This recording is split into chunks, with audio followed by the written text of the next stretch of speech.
Welcome to That's Good Sports. Ha! I'm Brandon. I actually want to see more of celebrities open mouth kissing Pete Davidson at sporting events Perna. Men, women, I don't care. I like it. I like it a lot. Anyway, you're probably asking, why even bother with the Broncos free agency episode after they're going to sign Joe Flacco? What's the point? He was the last puzzle piece to bring them the holy grail to find the missing link, which no longer is a link to a website listing best available free agent quarterbacks because the Broncos got him. In the last couple weeks, we have learned that Domata Peko, Brandon Marshall, and probably Matt Paradis will not be back with the Broncos. And the Broncos have officially released safety Darian Stewart, who was, of course, a key piece to helping him win Super Bowl 50, which just adds him to a very, very, very long list of free agent safeties now available. After Elway's comments at the Combine this last week, it appears that Emmanuel Sanders and Derek Wolfe will be back, which gives some signals as to where the Broncos may try and upgrade through free agency. Today, I just want to focus on the defensive side of the ball for the Broncos. I'll get to the offense in another episode this week. And yeah, we're doing this. That's good sports.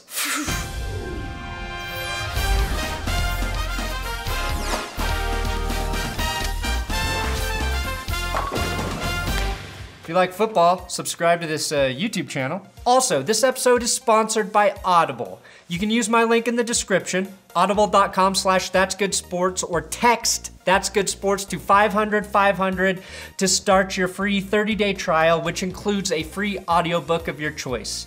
I, of course, downloaded the Game of Thrones audiobook, all 33 hours of the first book, and I'm starting from the beginning to gather clues on how the series might end. No spoilers. Audible members can choose 3 titles every month, 1 audiobook and 2 Audible originals you can't hear anywhere else.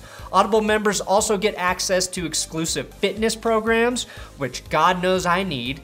Audible also has the largest selection of audiobooks on planet Earth. I can't speak for the entire universe, because there are 100 billion galaxies out there, something you might learn in Neil deGrasse Tyson's Origins. Again, audible.com/that'sgoodsports to start your 30-day free trial of listening to audiobooks on any device anywhere. Link in the description, audible.com/that'sgoodsports. Linebacker Brandon Marshall leaving Denver feels like deja vu. The only question that remains is how long before Denver signs another Brandon Marshall. The last gap between Brandon Marshalls and Denver was 2009 to 2013, and that was a dark time. I hope this next gap is much, much shorter. As a Brandon, I take this very seriously. On the defensive side of the ball, we can expect to lose Marshall, Peko, Shane Ray, Shaq Barrett, maybe Bradley Roby, maybe Zach Kerr, and maybe Darian Stewart. But the Broncos appear to be attempting to get younger, cheaper, or just better, which I think is the strategy for every team minus the 2018 Raiders. One of my favorite football YouTubers, Brett Coleman, tweeted this weeks ago about Vic Fangio. Fangio is the greatest linebacker coach of all time, and it's not even close.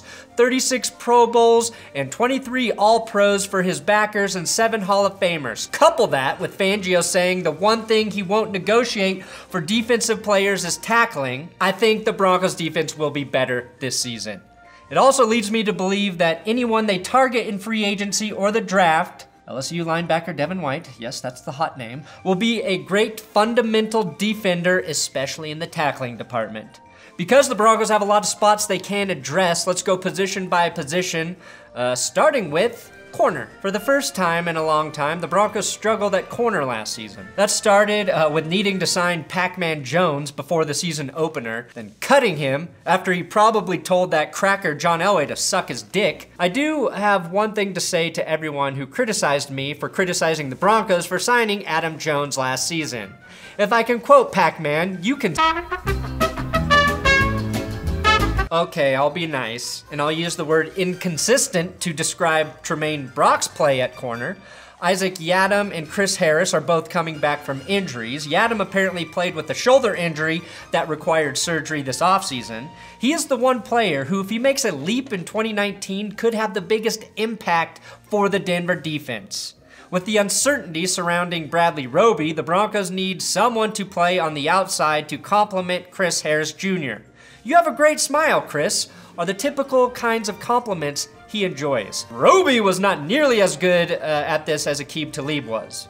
So here are possible corner additions for the Broncos. Ronald Darby, the first and maybe the best option. He's only 25 and he's coming off a couple solid seasons with the Eagles. Darby did tear his ACL in November, so you would have to be patient if you signed him. Traditionally, he's been reliable as a tackler and in run defense, probably high on Fangio's evaluation. I think the first thing Fangio would do with him is start calling him Ronnie instead of Ronald in hopes he channels his inner Ronnie Lott. Troy Fumagalli already only has 9 fingers like Ronnie Lott, so this makes too much sense not to happen. Another corner that got hurt last year, Bryce Callahan from the Bears, who missed the last couple months with a broken foot. This one seems like it could really happen because of the need and with Vic Fangio coming over from Chicago. Callahan's future with the Bears seems to be tied to safety Adrian Amos and whether or not Chicago can afford to keep both defensive backs. If either are willing to take a hometown discount, I doubt they leave Chicago. But here's hoping for greed. And then that the Broncos can afford that greed. Another corner, Pierre Desir. Desir had a strong year with the Colts after struggling a bit in Cleveland. In 2018, he was the 15th best corner per Pro Football Focus to play at least 50% of the snaps. Between him and Pierre Garçon, the Colts are really good at finding French dudes who can ball. I was always a guy who could French better than he could ball. Ooh! Ooh! Ooh! Okay. And I didn't even know that until I was 19. Speaking of Frenching, look, Desir may actually have the best shot to land with Fangio because he is one of the best run-stopping and tackling corners in the league. Then you've got Kareem Jackson, Texans corner, and he may be the best corner available based on last year's play. The biggest concern is he's 30 years old. The biggest upside, though, is he's like Chris Harris Jr. in that he can play in the slot or outside. Having 2 guys who can do that in your secondary gives your coordinator a lot of flexibility. That's a handful of some of the solid corners who will be available. But if you're willing to take a chance on injury, dear God, do you take one on Jason Verrett, the greatest corner to never play because of injury. 5 games in the last NFL 48, I believe. There's also always an outside chance Bradley Roby comes back. I still think he's an above average corner as a nickel player. If Fangio believes they can use him like that, I'd expect the Broncos to at least make a run at him. Also, if we want to keep it in the family, maybe Kayvon Webster is finally healthy enough to play through a season and could come cheap for the Broncos. Here's something you didn't think I would talk about, outside linebacker. Doesn't seem like we should talk about outside linebacker with Von Miller and Bradley Chubb, but with Shane Ray and Shaq Barrett basically gone, maybe they address this. Shaq Barrett's gonna be a huge loss in my opinion. I thought he was underused by Joe Woods, and he's the exact player you want filling in for Chubb or for Miller. Now maybe Jeff Holland steps in and brings the productivity that Barrett did. Elway doesn't see this as a position of need, and it isn't if Miller and Chubb stay healthy in 2019. So if anything, I think they use a mid-round draft pick for this position. There are free agents available like Anthony Barr or KJ Wright, maybe, but I don't think they'll be any cheaper than, say, keeping Shaq Barrett would be. So instead, we'll move on to inside linebacker, a position people believe is a big need. Now, Josie Jewell played well in year 1, but the Broncos will probably be looking for an extra inside linebacker after moving on from Brandon Marshall. The best guy on the market is CJ Mosley, but I don't think the Broncos are going to drop the coin there when they can probably draft a guy at number 10 to be a beast at inside linebacker. Also, Joe Jones and Keyshawn Bierria might be a great fit with Fangio, and don't forget about Alexander Johnson, AJ Johnson, on a futures contract right now. If there's upside for a player with Fangio, it's him. But the free agents available are Chargers linebacker Denzel Perryman has been hurt for a couple seasons, but when he's on the field, he's a major disruptor. A real man on fire in the middle of the field. A John Q of the defense. The kind of player who swings for the fences. He could equalize not just 1, but 2 elite running backs. Denzel is the type of player to transform your front 7 into the magnificent 7. Even during his injuries, there's never a day he stopped training. drawing all the motivation he needs from the Book of Eli, making him at times unstoppable, a hurricane of glory, whose career is never out of time, no matter how many times he may have fallen. He's the defense's inside man because he got game. No great debate about that bone-collecting bruiser in the field. Roman J. Israel Esquire. Wow, fuck, Denzel. Why'd you have to make that movie? I was on a run. Kwon Alexander, another guy with an ACL injury, but I respect that he spells Kwon with a KW and not a QU like an elitist. The only thing elite about him is his ability to come away with the ball. Tampa Bay has also offered him an extension. He may or may not take that. Then you've got Michael Kendricks. Just kidding, I'm pretty sure he's still in jail for insider trading. As Kendricks would say, it is a bear market for inside linebackers. I'd buy stock in the Broncos drafting here. Then we've got the defensive line. This was an area of strength for the most part in 2018, outside of a couple 200 rushing yard games from the Jets and Rams. It sucks to see Domata Peko go, but at this point, I think the Broncos need to be all in on Shelby Harris. He's a restricted free agent, and based on his play, needs to be signed for a multi-year deal here in Denver. Wolf has 1 year left on his contract, and Zach Kerr is an unrestricted free agent, so he's probably gone. That basically leaves Adam Gotsis and DeMarcus Walker if somehow he gets on the field with Fangio now.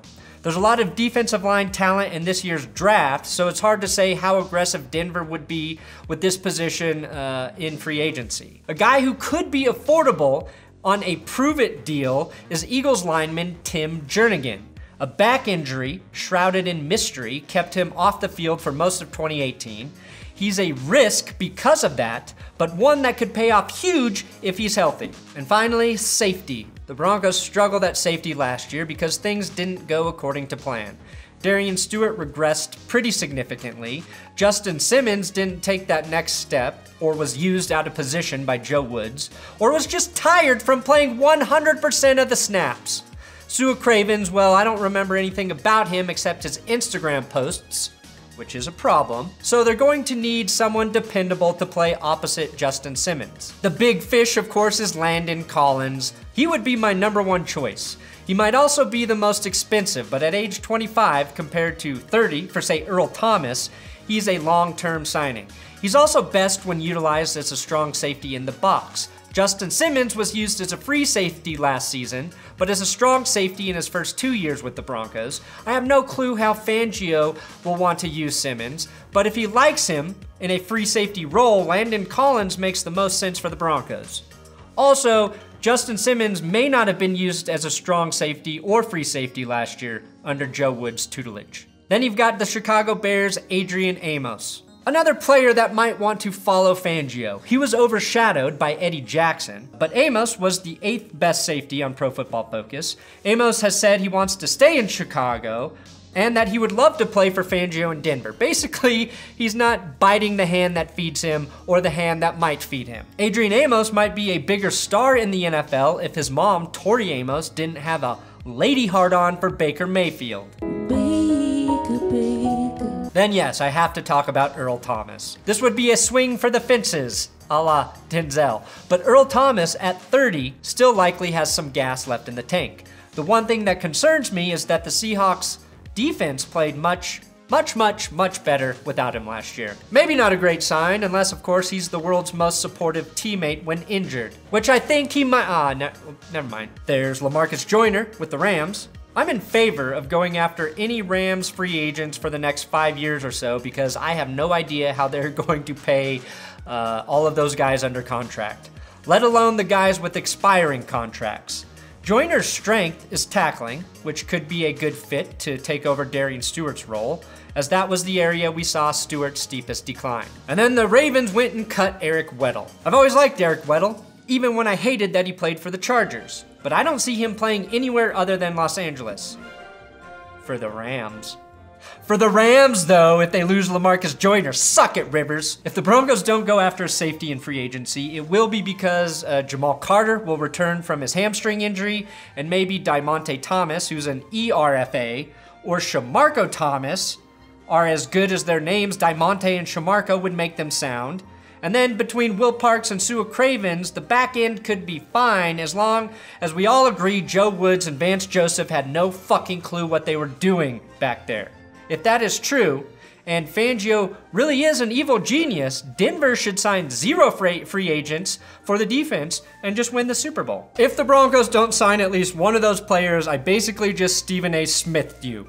I wasted your time and just listed football players' names. Speaking the king. Thanks for watching another episode of That's Good Sports. Please subscribe here on YouTube. Give my writing partner at WillKey6 a follow on Twitter. I'm there at Brandon Perna. Instagram at Brandon Perna. Again, I'll have an offensive episode for the Broncos. I'll have an NFL free agency episode in the next 2 days. Might have to take a 1-week break from AAF.